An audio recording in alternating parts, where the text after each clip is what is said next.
નગરપાલિકાના કર્મચારીઓ સતત વિવાદમાં રહે છે ત્યારે કંઈક પૈસા લેતા ઝડપાઈ જાય તો ક્યાંક પોતાની સત્તાનો દુરુપયોગ કરતા ઝડપાય છે। ફરી એકવાર સુરત મહાનગરપાલિકાના સેન્ટ્રલ ઝોનમાં આસિસ્ટન્ટ સેનેટરી ઇન્સ્પેક્ટર પિઝા અને બર્ગરનો ઓર્ડર આપ્યા બાદ રૂપિયા ચૂકવવામાં આનાકાની કરી હોવાની વાત સામે આવી છે। જોકે આ સમગ્ર ઘટના અંગેનો વિડીયો સોશિયલ મીડિયામાં વાયરલ થયો છે। નાણાવત ખાતે આવેલા ક્રિસ્પિટોઝ નામનો ફાસ્ટ ફૂડની દુકાનમાં રૂપિયાની ચૂકવણી કર્યા વિના જ પિઝા અને બર્ગર લઈ જનારા સરકારી કર્મચારીનો વિડીયો સોશિયલ મીડિયામાં વાયરલ થઈ ગયો। આરોગ્ય વિભાગમાં ફરજ બજાવતો રાજેશ નામક ASI હોવાનું પણ જાણવા મળે છે। આરોગ્ય વિભાગ સુધી ફરિયાદ પણ કરાઈ, વહીવટીતંત્ર સફાળું જાગી ગયું। આરોગ્ય વિભાગ દ્વારા મફતમાં પિઝા અને બર્ગરનો સ્વાદ લેનારા રાજેશને નોટિસ પાઠવીને ખુલાસો મંગાયો છે। આસિસ્ટન્ટ સેનેટરી ઇન્સ્પેક્ટર દ્વારા કરાયેલા કૃત્યથી આરોગ્ય વિભાગમાં ભારે ચર્ચાએ જોર પણ પકડ્યો। આ પ્રકારે તો ઘણા અધિકારીઓ પોતાના વિસ્તારમાં ખાણીપીણી લારી ચલાવતા વેપારીને પરેશાન કરતા હોવાની પણ વાત ચર્ચાઈ રહી છે।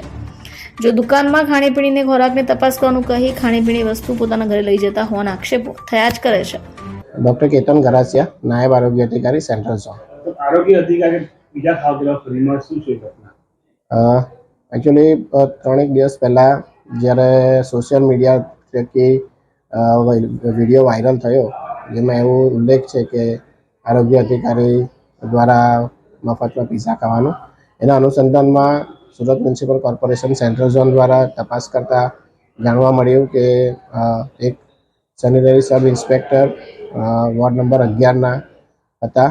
તો એના માટે અમે એમને ઓરલી વિડીયો વાયરલ થયાના તરત જ બીજા દિવસે તપાસ કરી અને ઠપકો આપ્યો। ઉપરાંત જે તે આગળની કાર્યવાહી કરવા માટે રિપોર્ટ કરી ચોકોઝ ઇસ્યુ કરવામાં આવે છે। એનું નામ શું છે? સેનેટરી સબ ઇન્સ્પેક્ટર છે Rajesh Patel. Bureau report, channel eye witness.